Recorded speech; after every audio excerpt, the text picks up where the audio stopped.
Hi guys, I'm back again today with another video, and today we're checking out why Dutch bikes are better and why you should want one. Can I buy it and then they will just like send it all the way here? Or maybe there are brands that are available here. Like I said, I can't ride a bike here. I mean I can if I want to risk my life, but I don't. So I'm not gonna bike here. Or unless I take my bike and then go to a place where it's actually safe, that'll be fun or fine. But anyways, before we do start, don't forget to subscribe, click the bell button, and let's begin.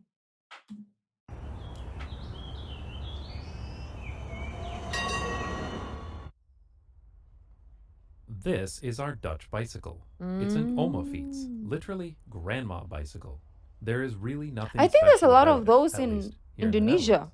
But in Canada, the US, or many other countries, this bike would be very unique indeed, and bicycles like this one really surprised me the first time I visited the Netherlands.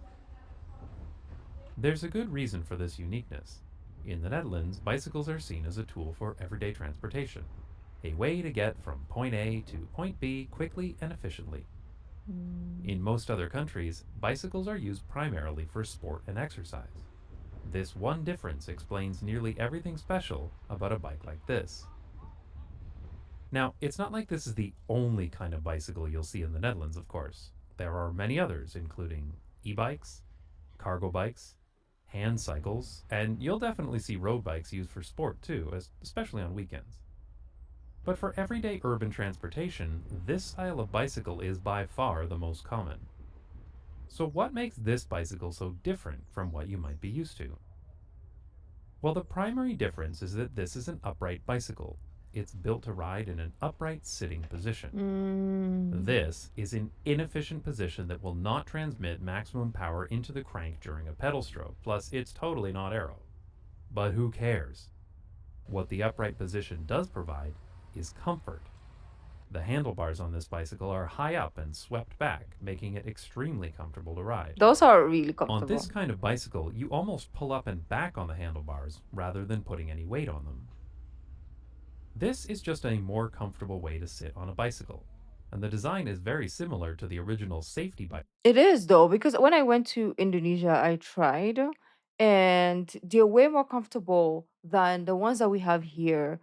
Um, at our park because we have like this bicycle part of the park wherein you can hire or rent for 30 or an hour.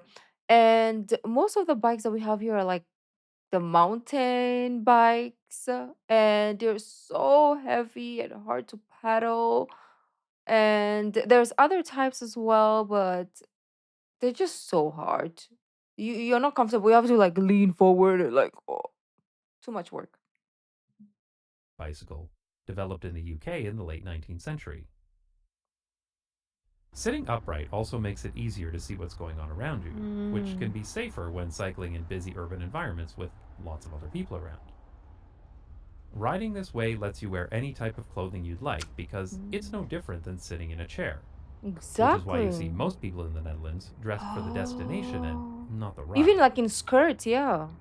This bicycle has a step through frame, meaning that you can get on and off it very easily without having to Mm-hmm. swing your leg around like you do on a bike like this with a crossbar.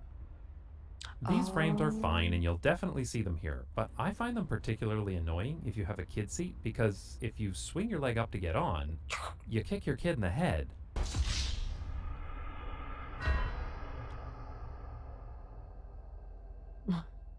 And I don't understand why we still call these men's bikes when it's the only kind you can hit your nuts on. Oh. Because step through frames are more Trust me, comfortable to I've done use, that they're so many increasingly times. popular for both men and women. This is another thing that contributes to people wearing normal clothes when cycling, and why you'll even see women wearing dresses and skirts. Speaking of skirts, this thing is called a skirt guard or coat guard, and it's quite common on Dutch bicycles. Mm. It prevents long articles of clothing from getting stuck in the spokes as you It ride. makes sense for It Indonesia also to helps have prevent a this child type sitting on the of. back from getting their foot stuck. Another Mm. thing to protect your clothing is the chain guard, a plastic or metal cover over the bicycle chain.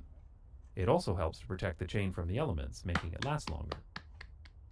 This thing here is called a frame lock, and almost every bicycle in the Netherlands has one. These are incredibly convenient for so many reasons, but I I've want almost never one. seen them outside of the I want Netherlands, Denmark, one. and Japan. They are an easy way to lock. The Netherlands has one. These are incredibly convenient for so many reasons, but I've almost never seen them outside of the Netherlands, Denmark, and Japan. Mm. They are an easy way to lock the back wheel of your bicycle for quick stops, which makes it really, really easy to pop into a shop when riding somewhere.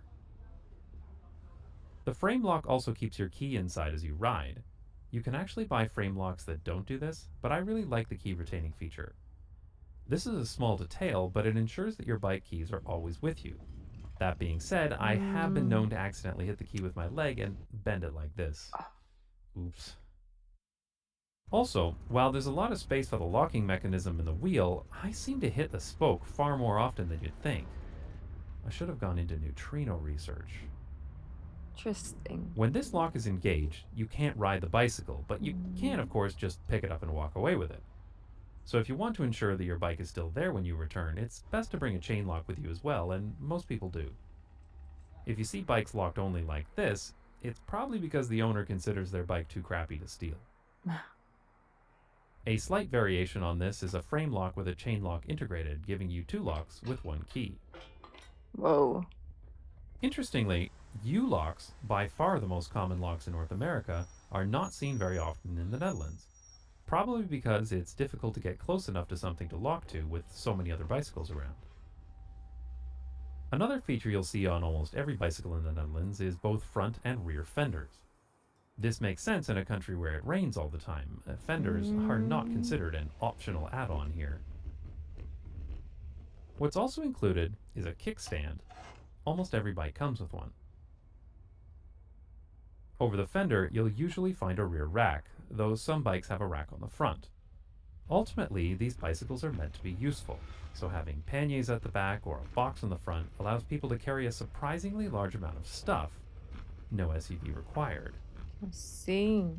Rear racks in the Netherlands are also built strong enough to carry another person, which you see quite regularly. But then everything on a Dutch bicycle is heavy duty. These aren't aluminium or carbon fiber frames, they're made of solid steel. These bikes are not Mm. built for speed, they're built to last.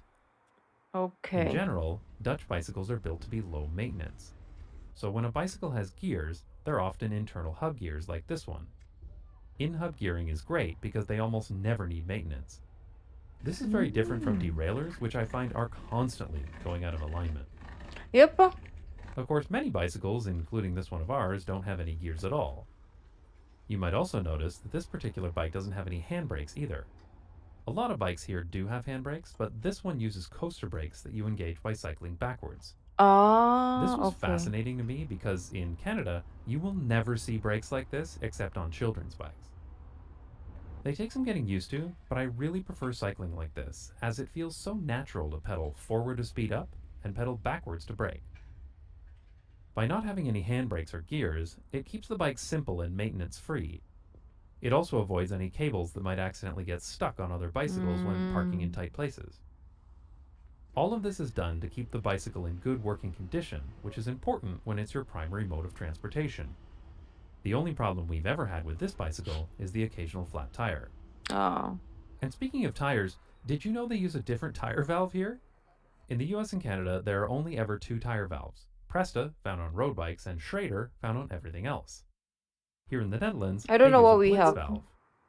These valves have a little ball that prevents air from getting out. They're really easy to work with. Oh. In case you're curious, you can just use a regular Presta pump to fill these. Just pump it up to a high enough pressure and the valve will open automatically. Another thing you'll sometimes see on bicycles here is a dynamo. These go in the wheel hub or on the wheel and generate enough electricity to power LED lights.